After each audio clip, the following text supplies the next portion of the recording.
हिंदू मुस्लिम के नाम पे लोगों को लड़ाया जाता है, लेकिन उनका जो मुकम्मल व्यवस्था है वो नहीं कर पाती है सरकार। कानून सिर्फ छोटे लोगों पे लागू होता है, बड़े लोगों पे लागू नहीं होता है। अगर किसी अमीर लोगों का बच्चा अगर किसी केस में फंस जाता है, उसके लिए करोड़ रुपए बहाया जाता है। मैं ये नहीं कह रहा हूँ कि इंडिया गठबंधन की सरकार आएगी तो देश की हालत बेहतर हो जाएगा, या एनडीए गठबंधन की सरकार है तो देश की हालत बेहतर हो जाएगा, क्योंकि ये चीज़ आप 15 वर्षों में 20 वर्षों से आपकी सरकार है, और केंद्र में भी आपकी सरकार है। डबल इंजन की सरकार पूरे देश में चल रही है। आज एक पदाधिकारी से आम लोग अपनी शिकायत करने के लिए बहुत मशक्कत करना पड़ता है, जबकि ये होना चाहिए इस लोकतंत्र में कि पदाधिकारी जनताओं के बीच जाकर उसका दुख दर्द समझना चाहिए, उसका कोई ऐसा योजना नहीं है जिसमें 100% पैसा आता है और 60% वर्क हो जाएगा। पहले के समय में कि लोग क्रिमिनल होते थे, रास्ते पे चलते हुए लोग छीन ओछड़ कर लेते थे, छीनते थे, मारते थे, पीटते थे, लेकिन ये लोग व्हाइट कॉलर क्रिमिनल हैं। हेलो दोस्तों, अभी हमारी उपस्थिति मधेपुरा थाना अंतर्गत मुरहो गांव में है, वार्ड नंबर 7। और यहाँ कोई समारोह था, चलिए हम इसके बारे में बातचीत करेंगे। बहुत सारे पब्लिक लोग यहाँ पे जमा है, जानने की कोशिश करेंगे कि यहाँ आज क्या हुआ है। सबसे पहले आपका स्वागत है हमारे चैनल में। धन्यवाद। मतलब ये मुरहो गांव में आप लोग एक जगह इकट्ठा होकर क्या कर रहे, क्या हुआ है यहाँ आज? सरकार की एक महत्वाकांक्षी योजना है जिसके तहत हर पंचायत में विवाह भवन बनना है। उसी का उद्घाटन समारोह यहाँ था। माननीय चंद्रिका देवी मुखिया जी के निगरानी में यहाँ व्यवस्था किया गया था। जो ऑनलाइन उद्घाटन था उसी के अकॉर्डिंग हम लोग यहाँ जमा हुए थे, एकत्रित हुए थे। तो ये ऑनलाइन उद्घाटन से यहाँ के जनता लोग और आप लोग में बहुत काफी खुशी देखी जा रही है। एकदम क्यों नहीं खुशी होगी, जब हमारे सुदूर गांव में एक ग्रामीण क्षेत्र में जहां विवाह भवन देखे नहीं है हम लोग गांव में कि विवाह भवन में कैसे शादी होता है, वो हमारे गांव में बन जाए, हमारे ग्रामीण इलाके में बन जाए, तो इससे तो बहुत बड़ी खुशी। इससे खुशी क्या सौगात हम माने। बहुत बहुत धन्यवाद नीतीश कुमार का कि ऐसी ऐसी योजनाएं लाते रहें और हमारे ग्रामीण क्षेत्र में लाएं तो और ज़्यादा बढ़िया रहेगा, बेहतर रहेगा। इससे होगा कि हमारे गांव में बहुत ज़्यादा गरीब आदमी हैं जिसके दरवाजे पे बारात आने के बाद टेंट लगाने की जगह नहीं है, टेंट खर्चा भी नहीं टेंट खर्चा भी नहीं है। और जब विवाह भवन बन जाएगा यहाँ तो उसमें जाएंगे, बहुत अच्छा व्यवस्था रहेगा, उसमें शादी समारोह, यानी खुशी में 4 चांद लगाने का एक काम होगा। तो इसमें खर्चा कौन उठाएगा? विवाह भवन में जो खर्च होगी लोगों की खुशियाँ के लिए, तो वो खर्च कौन उठाएगा? वो तो सरकार की तरफ से दी जाएगी और उसमें हम लोग अपना खर्चा भी लगाएंगे और उत्सव मनाएंगे। जो खर्चा हम टेंट में 25,000, 50,000 या जो भी हम अपने क्षमता को ना खर्चा करते थे वो तो हमको बचेगा। लेकिन अभी जब इलेक्शन है और इलेक्शन इतना नज़दीक है, तभी आप लोगों को सौगात पे सौगात दिया जा रहा है। मतलब विपक्ष का कहना है कि ये सब चुनावी लॉलीपॉप है। इसके बारे में आप क्या कहना चाहते हैं? राजनीतिक मुद्दों पर उतना तो हम विश्लेषण नहीं करेंगे, लेकिन हर एक इलेक्शन में ऐसा होता है। हर एक सरकार आती है जाती है, जो कुछ न कुछ तो लुभावनी योजनाएं जरूर लाती है, इसमें इनकार नहीं किया जा सकता है। तो उसी लुभावनी, चलिए उसके बहाने ही सही तो कम से कम हमारे ग्रामीण इलाके में भी है। अच्छा, लोगों को क्या मैसेज देना चाहेंगे? लोगों को मैसेज देना चाहेंगे कि ऐसी योजनाएं जो आ रही है सरकार की। चलिए धन्यवाद। आपका परिचय?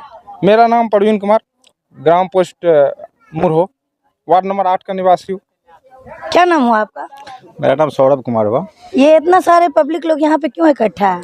देखिए, आज विवाह भवन का शिलान्यास होना था, जो माननीय मुख्यमंत्री के आह्वान पर यह जिला का कार्यक्रम है। पूरे बिहार में यह कार्यक्रम तय किया गया है कि पंचायत सरकार भवन और अन्य योजना जो है, जैसे विवाह भवन वगैरह, सारी योजनाओं का शिलान्यास आज करना था। चूँकि आचार संहिता लगने वाले हैं, आगे चुनाव है, तो सरकार चाहती है, देखते हैं आप, जब जिस जगह मुख्यमंत्री आते हैं या बड़े बड़े मंत्री आते हैं उस जगह एक रातों रात विकास हो जाती है।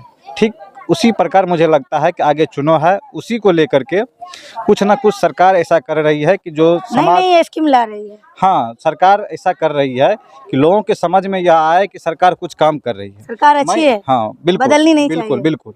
लेकिन मैं कह रहा हूँ कि ये चीज़ आप 15 वर्षों में 20 वर्षों से आपकी सरकार है, और केंद्र में भी आपकी सरकार है।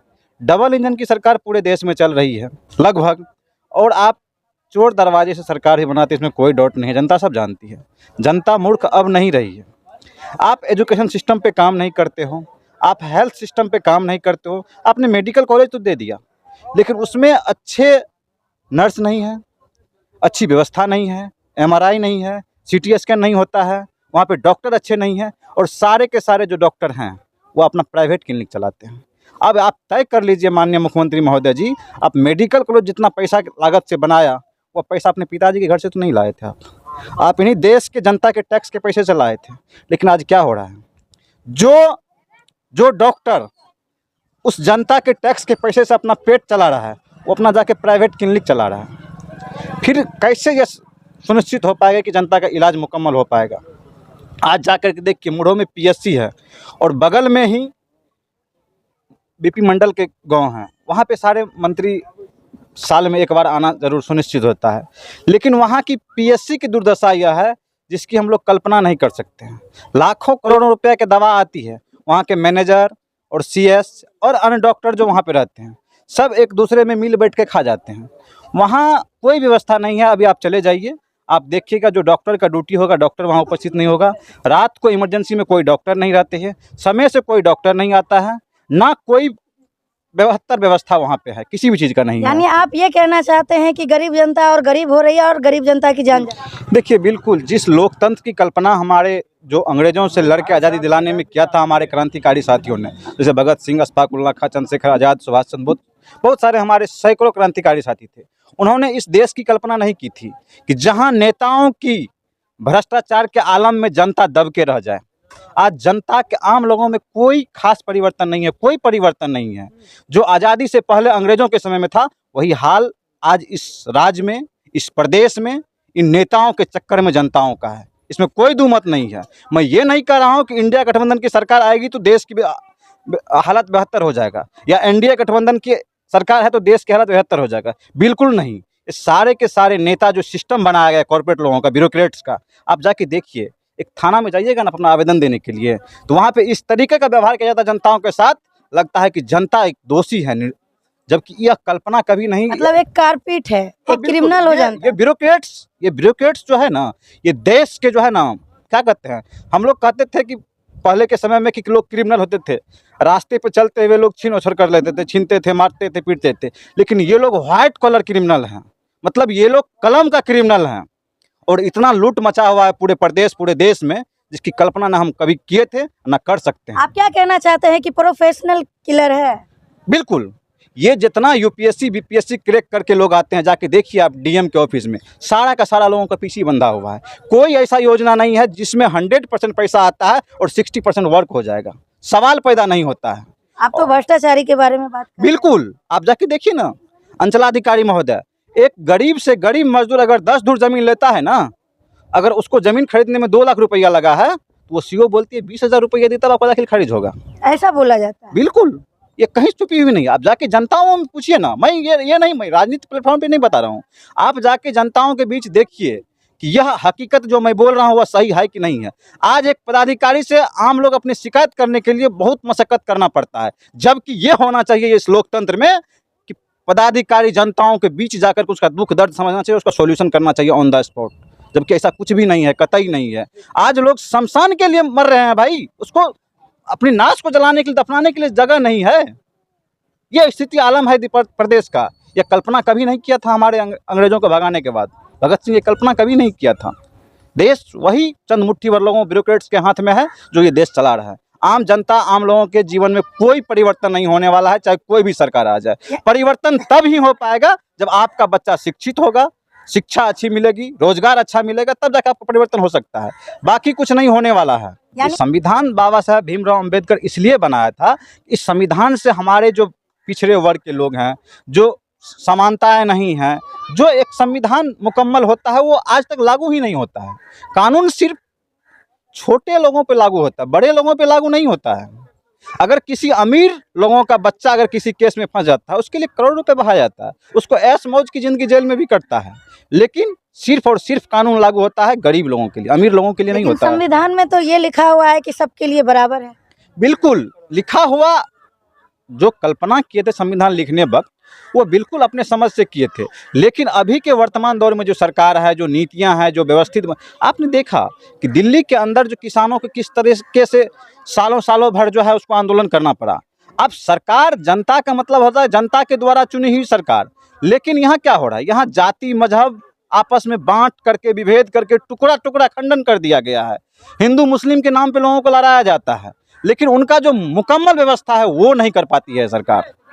अभी आपके गांव में विवाह समारोह का उद्घाटन हुआ है, तो आपको खुश होना चाहिए, तो आप सरकार का बुराई कर रहे हैं। नहीं, बिल्कुल खुश होना चाहिए, इसमें कोई दिक्कत नहीं, लेकिन 20 वर्षों में कहाँ गए थे आप? ये चुनाव के वक्त ही क्यों?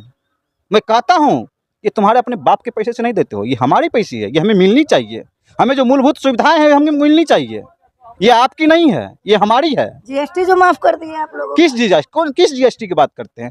हम लोग जो नमक खरीदते हैं भैया उस पर टैक्स देते हैं। आप तो हम लोग छोड़ जो दिए दाल हैं। खरीदते हैं, क्या छोड़ दिए हैं? आप तो कम कर दिए ना जीएसटी। क्या कम कर दिए हैं जीएसटी, बताइए ना। जीएसटी का फॉर्मूला पता है आपको? ना किस चीज पर टैक्स नहीं लगा? किताब किस कॉपी पे तो 5% पता है आपको? पेपर पे 18% जीएसटी लग रहा है आज भी। कैसे कॉपी कलम सस्ता होगा?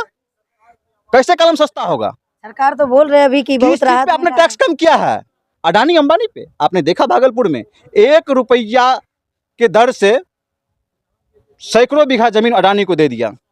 क्या बिहार में युवा नहीं है?